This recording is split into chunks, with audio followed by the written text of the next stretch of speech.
All right.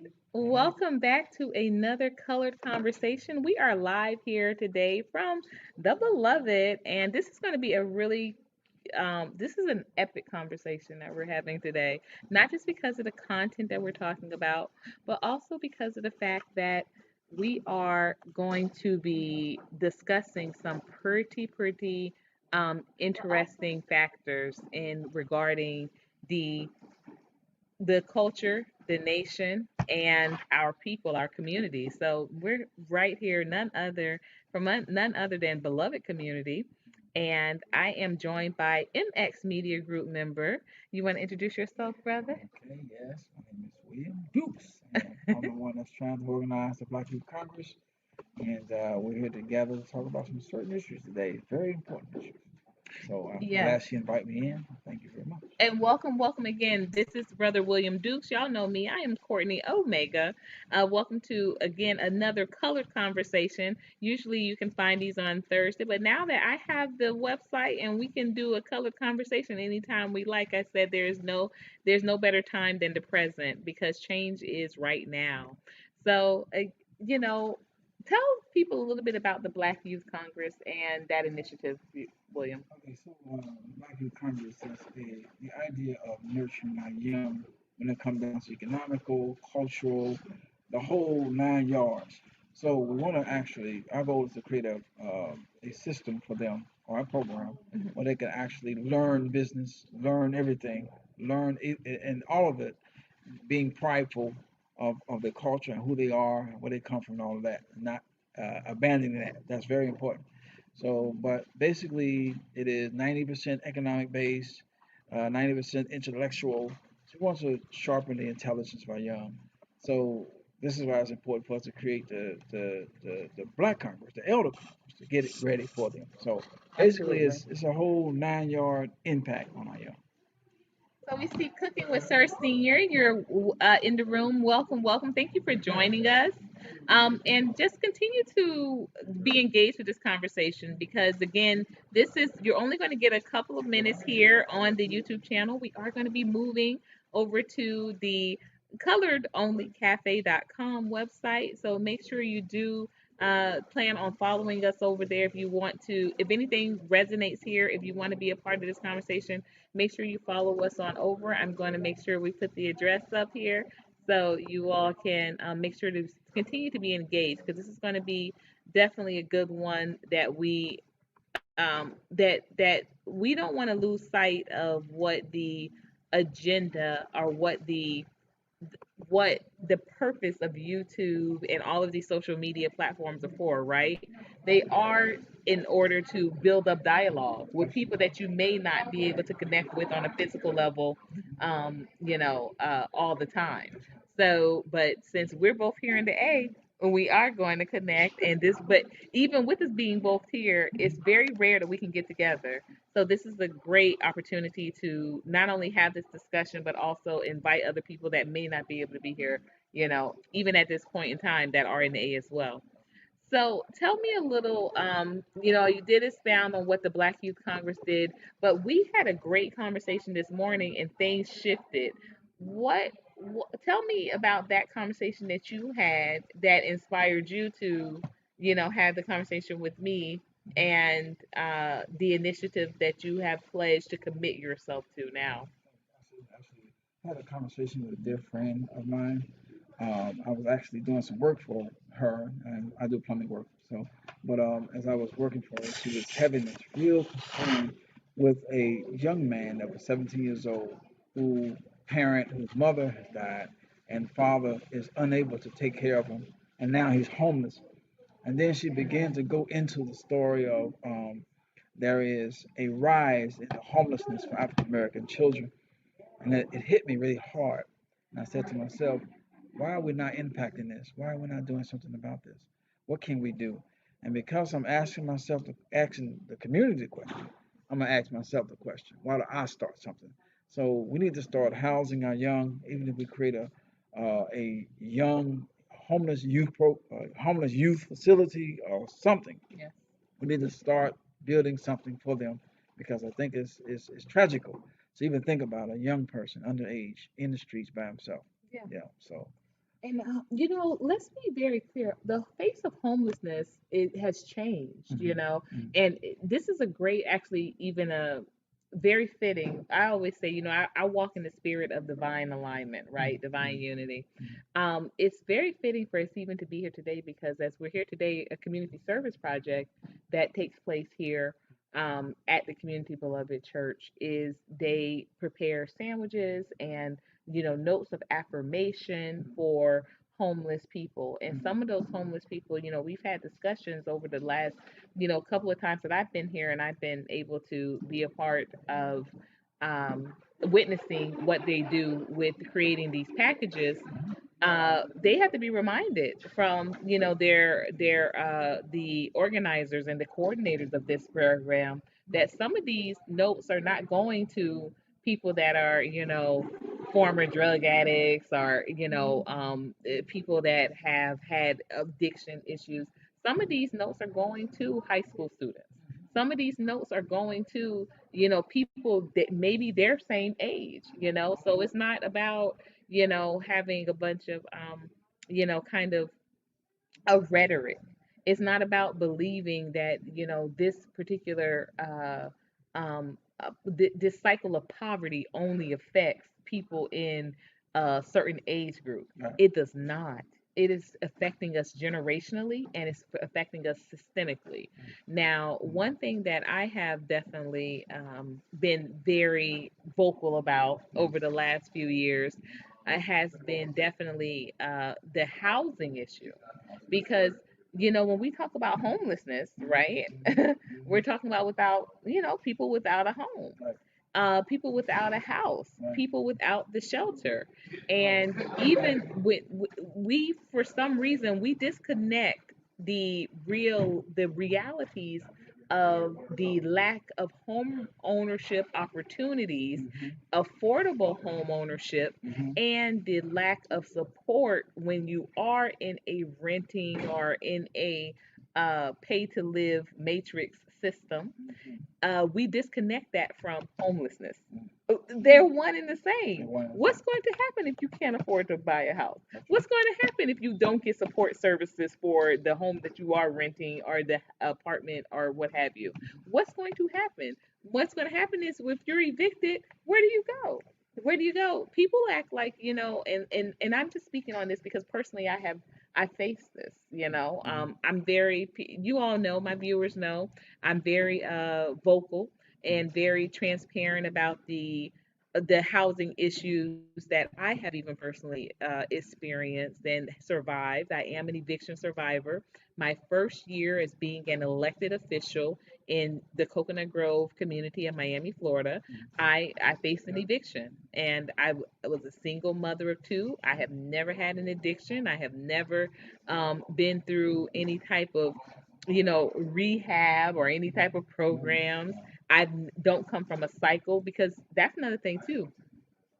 Homelessness, poverty, evictions, that's hereditary.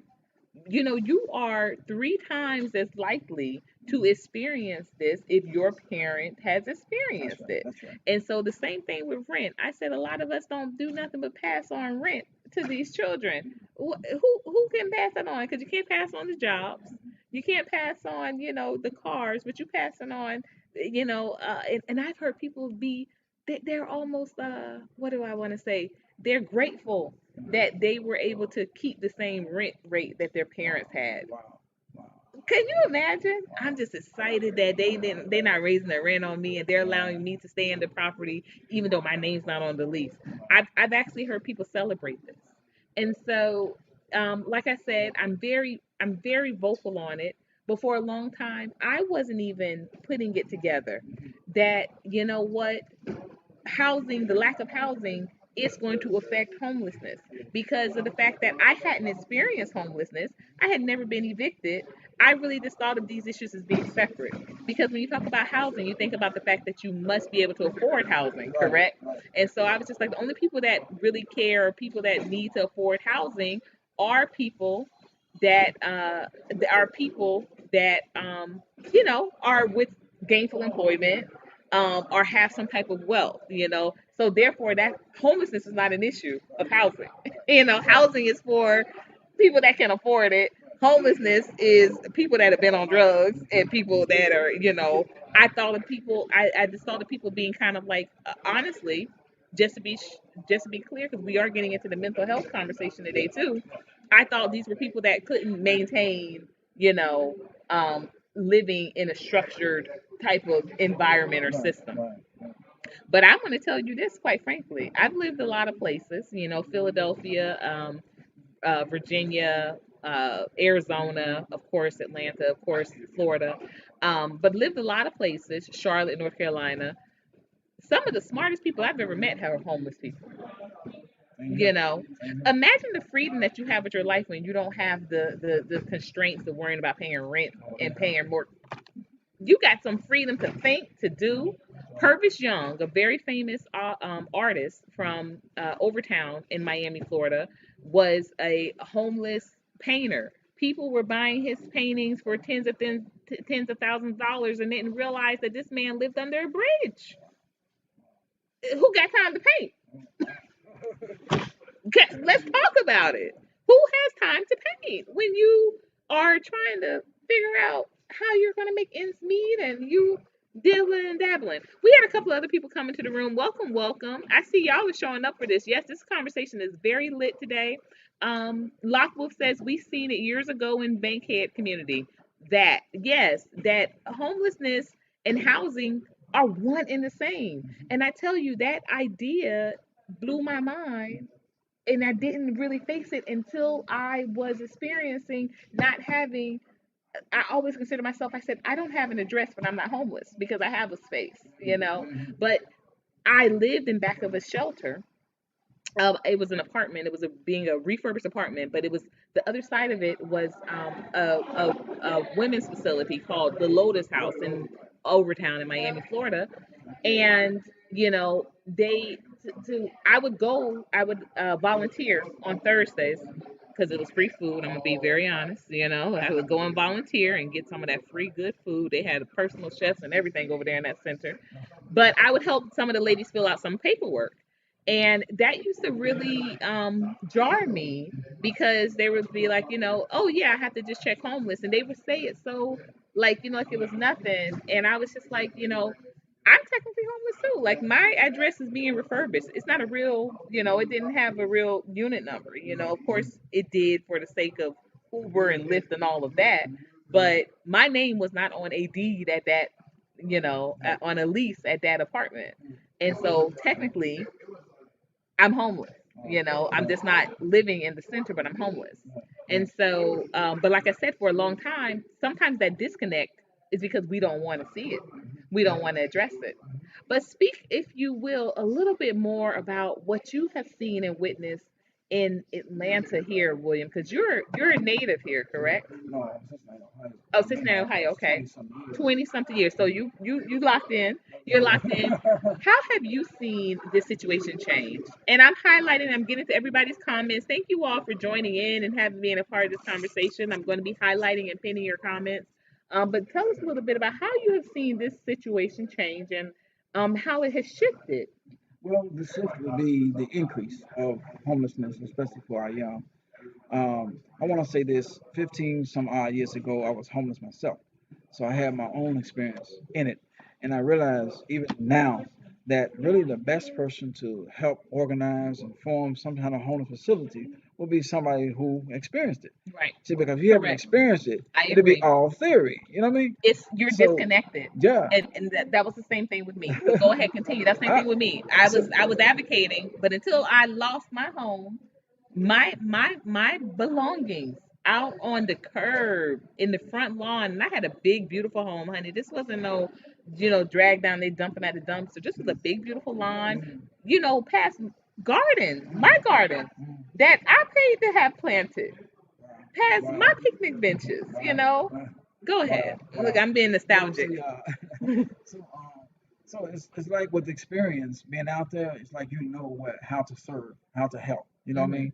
So that's one thing I know for sure. So a lot of times we give the homeless the Bible, and we think that's gonna, we know good well they need food, right? So it's nothing wrong with the Bible and the Quran, but in reality, homeless people need food and they need shelter. Yeah. So we don't have a system set up for that. So and back to the young, the underage, let's say children, especially African American, Yeah. I think we have to organize something. We have to do something. There are there are government grants. There are other things. There are other ways we can get together and collect money and start our own homeless facility. We don't want the government's hand to be in it too much. Now, No. maybe we starting off, but in the end, I think we should be free from It should be government control. independent. Yeah, We should be independent. yeah. And you know what? Let me tell you the reason why I agree with that, and the reason why that's so profound that you say that is because, okay, so I came from working in the city government, from Florida, in Miami, Florida. And I could say this without a doubt that programs like this that you're proposing, it substantiates the budgets and the people that are in charge of um, executing that budget. It substantiates their salaries, but it doesn't necessarily, this is the point, it doesn't necessarily, their salary is not necessarily dependent on the success of those programs. Just getting those programs started, getting the need identified is what substantiates their budget, their salaries. Saying that, okay, we organize this budget. You can live off of budgeting for a program for about, you can have a salary for about a good 4 years without ever having 1 year of showing what you did with that, what they did with that money. Just the fact that you did the research and you told them, hey, this is what you need for, if you're going to have a homeless shelter, you're going to need this many bunk beds or this many cots. You're going to have, we're going to have to hire a personal chef. We're going to have this, we're going to have that. You can get they pay people very soundly just to come up with this plan, just to come up with this budget, not to execute it. And 9 times out of 10, I won't say 9 out of 10, I want to say 8 times out of 10, the people that direct these centers, just like what you said, they have never experienced homelessness. Let me tell you, when I first moved here, when I first moved back to the A, because my sister does amazing work with homeless prevention and eviction and family support in Austell, Georgia. She invited me in on a meeting, and it was with a judge. It was with a judge, and of course, the judge's assistant or clerk was there, and it was some members of her community. She lives in Austell. I don't live in Austell, but she invited me in on this meeting, and so in this meeting, oh, the judge was talking about what he need, what he wanted to have happen. The clerk was agreeing and making notes. Let me tell you something. When it was time for the next questions, I said, "Have either one of you faced an eviction?" They said no. I said, "Monica, I'm leaving the meeting. I'm done with the meeting. I'm done. What can y'all tell me? What can you execute? What, it doesn't mean that much to you to have to tell your children that what, we're going to have to figure it out how you're going to get to school tomorrow, because we literally lived right up the street. We lived 4 minutes walking from the elementary that they were attending at the time.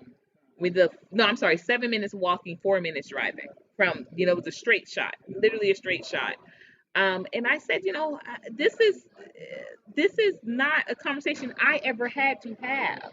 I didn't have a parent or a significant other that had to tell me, hey, we're not going to be able to live here moving forward. So how do you even have this conversation? I thank God that I was very involved with the beautiful church that gave a lot of support. I thank God that just my network was, when I tell you, let me tell you, my network came through. But you see, people like you are attracted. We always are going to be divinely aligned. Even though I didn't know you back then, I know without a doubt if something like that happened now, I know, hey, I know I can call on William to, help me with this situation.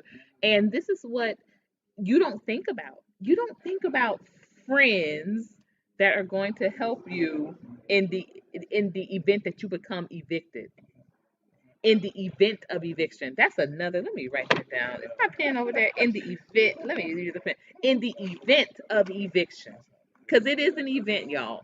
And let me tell you, they make it an event. They make it a grand show. because it is a psychological lynching. Yes, it is. Yes, it They is. pull your Well said. belongings, okay? And this is to show, and guess what's the show? It ain't to show them, it's to show us what will happen if we are not complicit. Because I went to a dispossessory hearing just about a month ago, just a little over a month ago. Everybody in that dispossessory hearing was black except for the judge. Everybody. So you're telling me we the only people, we done come through 2 years almost of solid, not getting solid pay, but we the only ones that can't pay rent. We the only ones being evicted. And let me tell you, yes we are. Yes we are. They allow them to do things privately, to do things discreetly. They allow them to ride to the they allow them to ride to the precincts while we gun down in the streets where they find us. They allow them to not put on handcuffs, to put a jacket over their handcuffs to give them some dignity. But they drag us out in front of our wives and children and grandparents and aunts and uncles and cousins and the entire community to see that we're being taken out. Okay, I'm talking. I didn't even write that down. I'm writing it down. But this is when we talk about psychological warfare and what effect that has. Remember what the effect that has to the least of us, it has to the great of us. And youth are, Our future. yes, so that they are our least and our greats. They're our least and our great. And I thank God that when I went through my situation, my children were at school. So they went to school. We left from school and they went to school. And then by the time I picked them up from school, I was able to just, we were able to take them to an Airbnb, and that's where we were. But, I had been explaining to them what was going to happen, but because I had not experienced it, I didn't know what to say. I just told them, hey, we're, going to be moving soon. We're going to be moving soon. But when the moment actually came, I did not even know how to deal with that. And unfortunately, also, and people don't even think about this, they think of this as being a very small part, they think of it being petty. But remember, um, animals are evicted too, pets are evicted too. And we had pets. We had a cat at the time, and that cat did not want to leave with us. That cat wanted to stay. And so we would go back and visit the cat when we eventually moved back to the neighborhood, which was about 6, 7 months later. We went back and we tried to go get the cat, and he came to us in the whole nine, and we would go and feed him, but he didn't want to come. He didn't want to leave because that was his home. That was his home. And and we don't think about that as an adult, but think about that in the child's eyes. Because even if it wasn't a pet that necessarily you had in the house, a lot of our kids, they like animals, so they might have been feeding a certain dog or feeding a certain cat, and that they thought of that as their animal. When an eviction happens, let me tell you, Monica said this so poignantly. My sister Monica, when an eviction happens, it's not just someone that's missing. It's not just the property owner that's missing now rent or missing mortgage payment, right? It's a community that loses a family. It's a church that loses tithers. It's a school that loses students.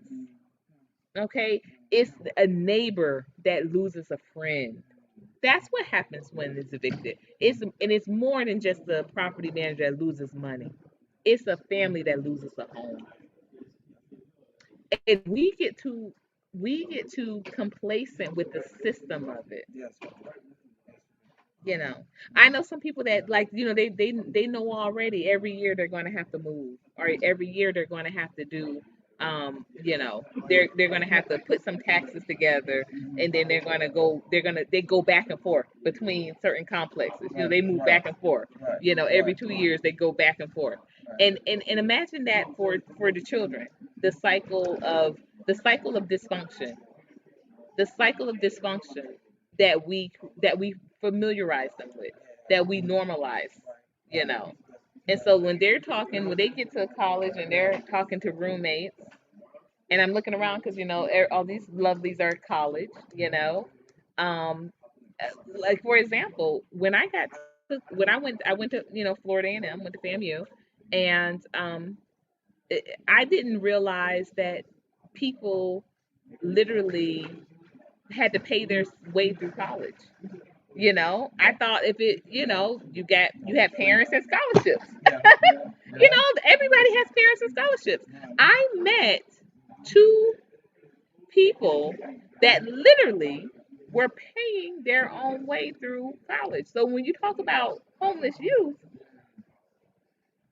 this was it for them. yeah, yes. Either they went to college and made it, or they were not going. They didn't have a home. It wasn't. They didn't go home on the weekends. Wow. They stayed on campus because they had to make it through college, because without college they had no home. They had no home. Their dorm was that home, and they were literally paying their way through college. And it blew my mind. It blew my mind. It was unheard of. They had jobs, but they did what they had to do to be able to pay for tuition. And these are the challenges that our youth are facing. And when we think about this, is this fair? Is this fair to give them these type of burdens? You're a father. Yes, and I've seen you in lovely conversations, and I'm telling you, your babies, your daughter said, "No, you gotta come see me." she, she wasn't making, she was not easing up. She said, "No, you gotta come see me." Yes, yeah, Out yes. there in the streets. Come on. Now, a lot of times we take it in the wrong way. We see young people, let's say Yeah. young again, out there in the streets, and we say, well, that's unfortunate. No, it ain't the case. Something has to be done about it. That's a humanitarian issue. And and we don't have to always depend on government to deal with this. No, The it's community us. can come We can together, do it. like I say, and form, like I say, young homeless facilities to help provide food and shelter to these young human beings. I Yeah. think it's important to do that. So we're going to take some action. We need to take some action on this. We've got to take So, action. Let's talk about that. How okay. do we move this from conversation to activation? Because that's Activation. action. Because a lot of us, we sat down, we watched the Harder They Fall, Right. and I want to say something real quick about the Harder They Fall. Idris, you're supposed to be that boy daddy. Why you was trying to be that older brother? Idris, just stop it. Just stop it. And I want to say another thing too, real quick, to Regina King. Sis, you should have been Mary. Okay, let Mary be over there pining after Idris and ain't can't get a word in with him. You should have been the one that the brother came fighting for. That's all I'm gonna say about it. But you go ahead, cause that's on my spirit. I had a very militant morning this morning. I'm in that spirit, because I'm saying that that's what you do. It's too much of us. Oh well, we gonna ask. Let's go ahead and let's get on that train. Let's get on that train. Let's do it. Go ahead, but how do we move this from conversation to activation to elevation for the nation? Very powerful. Asians. The first thing we got to do is find those who are like-minded, those who are concerned as much as I am. My concern is to a point where I'm ready to take some action. All right. So once we find who's concerned, like I am, like Courtney is, then we can start forming a Congress or a discussion group to talk about the details about getting grants and and get some money and house these young children of ours. Now the numbers of African American children homeless is rising. It's getting higher and higher. So as this is happening, we have to be again. We got to take this serious. So I'm ready. I'm ready. I'm ready to put my time, my effort, and everything else. But like I say, like you say, the action part, it starts with those who like-minded, and it starts with a dialogue on how we're going to get this thing laid out. So that's where it starts. We got the dialogue first about, okay, how we're going to get this thing started. And then we got to connect with those who knows how to deal with the system. Yes. And then again, like I say, grants and other financial support areas or systems. Then we can start getting this thing done. It can happen overnight. And what I mean by overnight, I ain't talking about like overnight, literally, but it can happen in a short time for as long as we are serious about it, and those who are interested in starting at, like I say, youth homeless or the runaway children shelter or whatever relating to our young, so they can have a place to stay and a place to eat on a regular. Then we can start implementing rehabilitation, developmental economics. We start doing stuff that would help them help themselves, and that would be the principle of the homeless facility. Right, because you know what, we can't complain about what they become if we were not instrumental in helping them to become it. That's right. Come on, Absolutely. Absolutely. do Well you said. hear me? That's We've right. got to stop it. That's We've right. got to stop it, and trust me, y'all, I get it too. I mean, sometimes it is hard to have these conversations, especially when there is such a generational gap. Yeah. That's right. That's And right. because the reason why I'm saying that, because I know, I've experienced that now that my father's a boomer, y'all, and now that he's a boomer and I am in a, I'm a grown woman, of course. um we when we have conversations, we're both adults, but we're from two different dynamics of adulthood. That's right. That's right. He's from a dynamic of adulthood where retirement still meant something. I'm from a area of adulthood where daddy, I'm not, you know able to even look at no retirement because I ain't working on nobody's job. I ain't working for something I can retire from. This movement is not something you retire from. That's right. Right. I like to mention there's a notion that elder men and women Yeah. can't deal with the youth Yes. today. Yes. That notion has to be killed. We can't We kill have that. to We can kill deal with it. that. All they That's need is good, love. William. They need development. Yeah. They need support. Support. They need first they need a place to We're stay. gonna We say need to that. We're gonna say that provide. with a big S. Yeah. Support and a Yeah. place to stay. That's You're right. absolutely right. We You're have to absolutely provide right. for them on a Because basic scale. The yeah, basic scale. It yeah. is a humanitarian issue. I'm not asking you to bring this to the government. I'm asking you as a community, come together. Let's build our own homeless facilities so we can help house our youth. And we help house our youth, and you know how important that is, to be able to know that we can rely on one another. That's right. That's something huge, to be able to know that we can trust, we can rely, and we can expect respect from one another, That's right. That's right. regardless of the, it's and I say, even with myself, I have been very much alleged to be judgmental. um I think, when people get to know me, that my heart is just, I, I I am about what I say I'm about. That's just bottom line. I am about what I I say I'm am. about. Thank you. And when I say that, hey, no, I go to war with you and for you. But my thing is this: I'm very reciprocal. I'm very reciprocal. So the thing of it is that I think that what happens is there is not a system in place currently right now within our community and our culture that let people know, hey, this is someone I can depend on. It used to be the church, and I'm glad we are at a church, because we're seeing, like you said, I've never felt the blackness like this from a Not like church this. That's before. right. That's I right. love it, and it's true. It's true. It is quite a bit away from where I reside, but I concur. I said, if this was literally in my neighborhood, I would be at church. My previous, one of my former pastors used to say, someone who is a church member should be there every time the church doors are open. I would be here every time the church doors are open. And literally, like this morning, we here even when they weren't open. We gonna be here. But because the ambiance is just incredible, and you see them actually, and these are young people. These are not, the elders of the church that are doing this, and they're looking out for other elders, because that's honestly what I continue to see in communities of color, and communities with melanated individuals. They would look out for those that look like them, and I'm talking about age wise. I'm talking about colleague wise, people that they work with. But to say, hey, I see you getting off and on the trolley or the bus every day, and I see you hard working, I see you doing this or that. We don't have those type of situations where we can depend on that type of interaction anymore. And so this is why, like you said, we've got to create it with the Black Youth Congress and with the MX Media Group. We have different ages, different levels, but with these particular opportunities for engagement, we've got to have those missions being solidified. And there is no justice reform without housing justice. There is no housing without us. Without us, there is no housing. There's no reason for housing. You know, we take for granted, and we were talking about that too last week when we had the Rise Forum right here in these walls, the Renters Invested Stop Eviction Forum.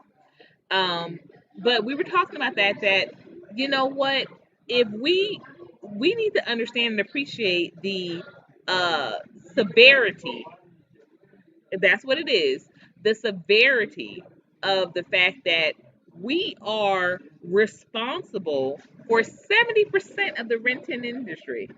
So why should we be responsible for fixing it too? Because we doing our part, right?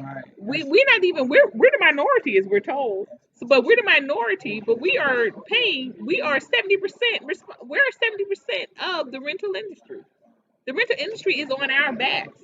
So why is it up to us to figure out how to make it work when we're the ones that are working it?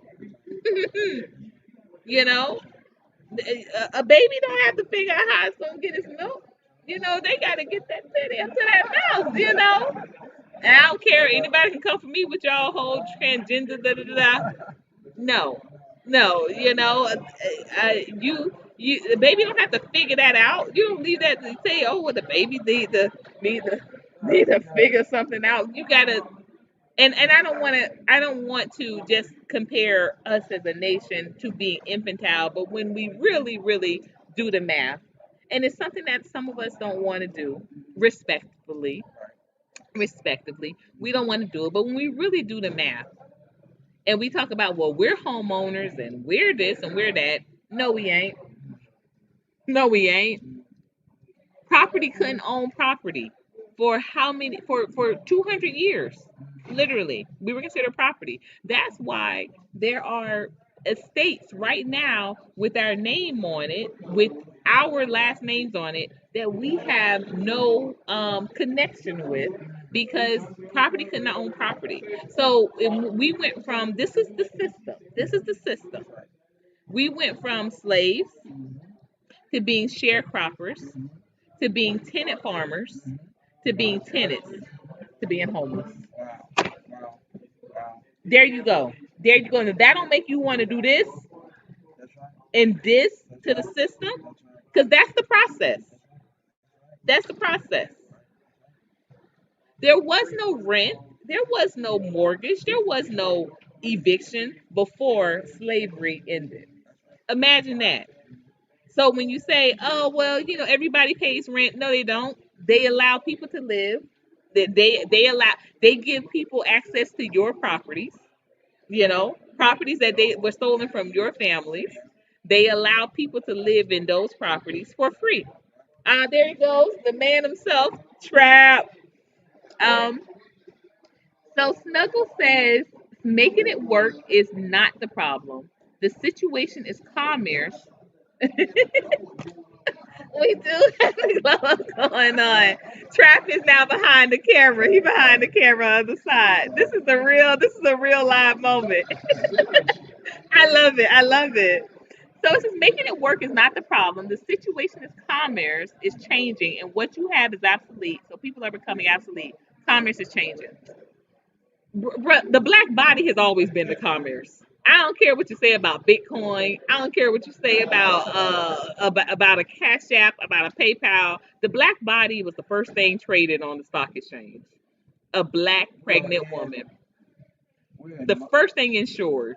we're definitely in modern slavery. I think, Yeah, and then sometimes we don't identify the modern day slavery mentality, and that would be to actually be a part of the system or think like the system.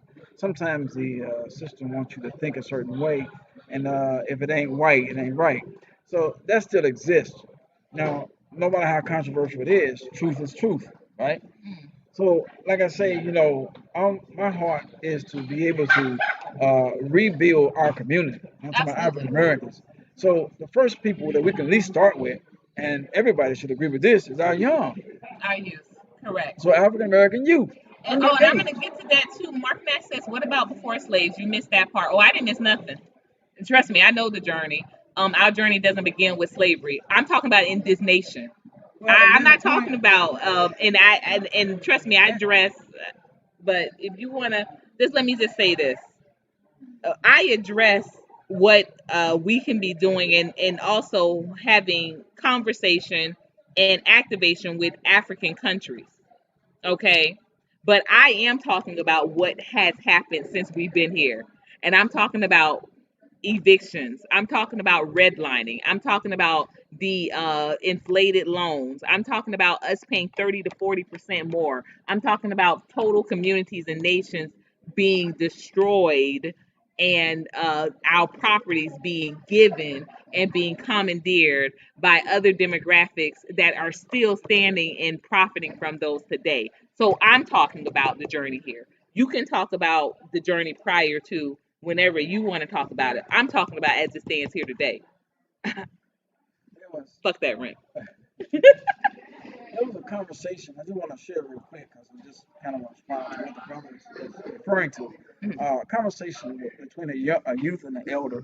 I was kind of on the sideline, but at the same time, the elder was telling the young person how we were kings and queens back in the day before slavery. He was talking about how great we were, which was good, how we built the pyramids, so on and so forth. Now, as he go on down the line, of how wonderful and great we were, the young man had the right to ask it. He asked him. He said, "So what are we now?" And the elder guy got silent. And when he got silent, he really didn't have any real information after that. So I'm just responding to that idea that we have to rebuild kings and queens. Let's do that. Let's Yes. rebuild. Yes. So that's the whole And point. not all of us were kings and queens. That's We the know whole that. point. Let's Yeah. rebuild us. And not all of us were slaves either. You're absolutely right, Let's Mark Nash. rebuild us. You're absolutely right. But what I'm talking about, where I'm speaking to, is the majority of us.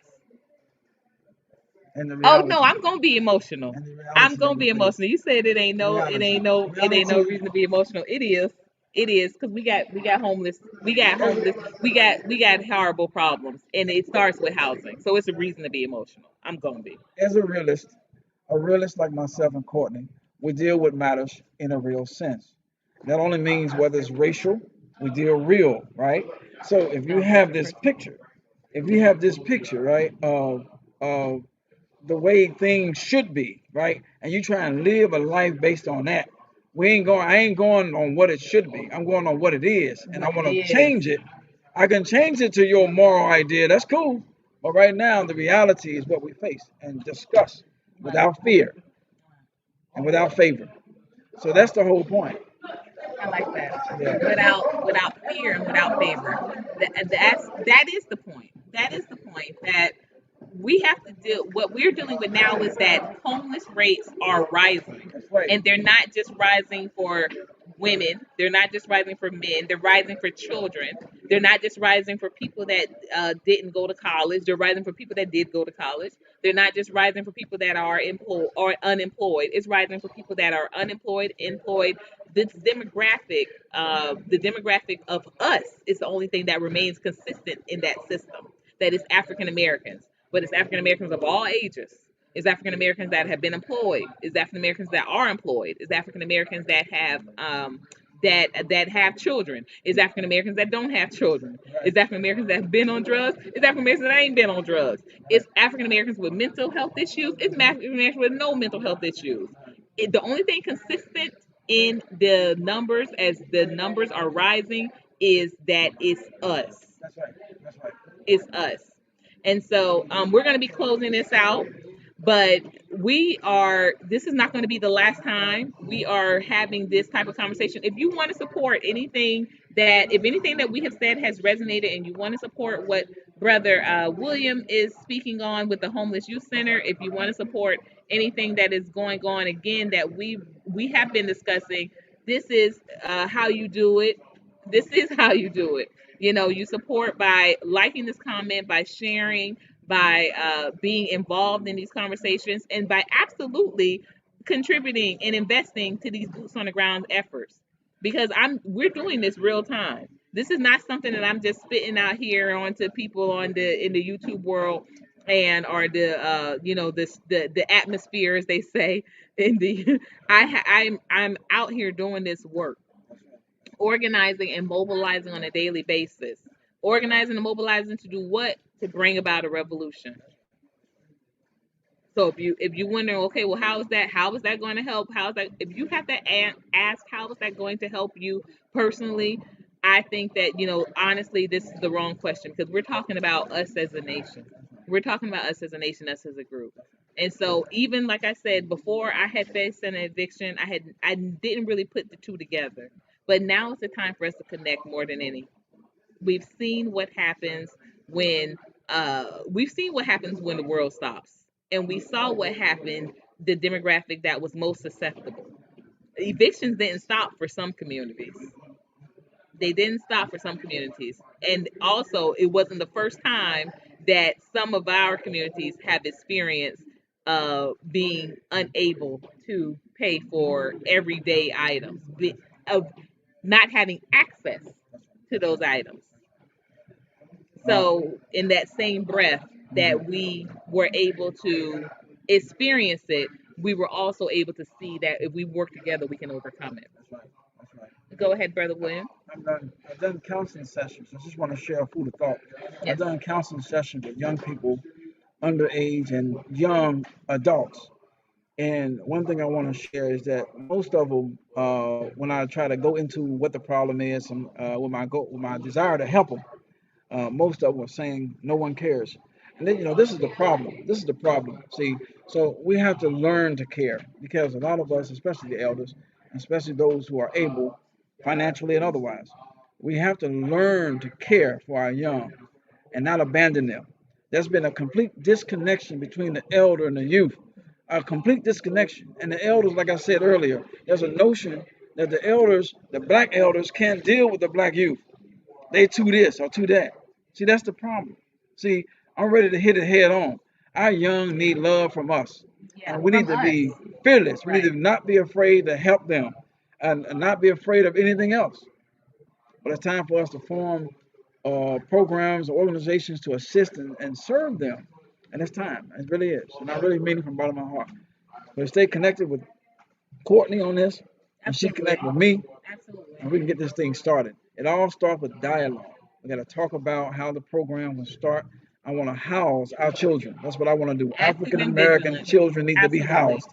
The, And the if the the homelessness is on the rise. it is on the rise, and it's going to continue rising until we do something about it. This must be That's fixed right. by us. That's If right. you want to be a part of an event that is coming up literally this week, if you have the time and availability this Tuesday, if you can make the time and availability, please reach out. I am groupflowup@gmail.com. You can also find my information on the community tab. Brother William is an MX Media Group member, and you can get in touch with him through the Group Glow Up Network as well. Please become a member of coloredonlycafe.com. Mark Nash, you say, I have tenants, if they don't pay the rent that they agreed on, I'm supposed to let them stay for free and let the bank foreclose on the property. They have a scripture in the Bible. It says, let the dead bury the dead, and let the joyous rejoice with the let the joyous rejoice. Okay, let the joyful rejoice. I don't I don't worry myself with problems that I don't have. Do you have tenants, Mark? Then you know what? Do what you need to do to get your tenants paid. I don't have tenants, and I'm not trying to get none either. I'm not trying to move one people from being slaves to one system to being a slave to mine. I want to have village members. I want to live with Brother William without having to worry about him paying rent. William, you got that rent? You got that rent? I don't. I want to have neighbors that are friends, not neighbors that are employees. So I know I may be purchasing a former plantation, but I don't want to create one. I want to create a village. Okay. So should you let people stay in your rental? I'm not telling you what to do. You decide what you need to do. I'm telling you that's not a problem I have, and it's all totally not a problem I want. Thank you. All right. All right. Uh, so again, thank you for your time. Um, Sir Senior, it's a good question for who? Whatever. Like I said, that is a problem I do not want to have, and that's not what I'm talking about. And guess what? There's too few of us that own properties and have tenants for that to be where we're focusing our energy on. Too many of us are literally 70% of renters. They're only, I think, 9%, almost 9% of African American homeowners. We're almost with the exact same numbers of slavery because there were black people that owned slaves. Yes, there were. But 70 to 80% were Caucasian. 70 80% of property owners right now are Caucasian. 70% of us, we're slaves. 70% of us are renting. Do the math. So, like I said, let the dead bury the dead. Let the joyful rejoice together. Mark Nash, if you are a property owner, if you are a landlord, if you're a property manager, then discuss this with other property managers. I'm not one, and I don't want to be one. All right. Enjoy your day. Thank you all.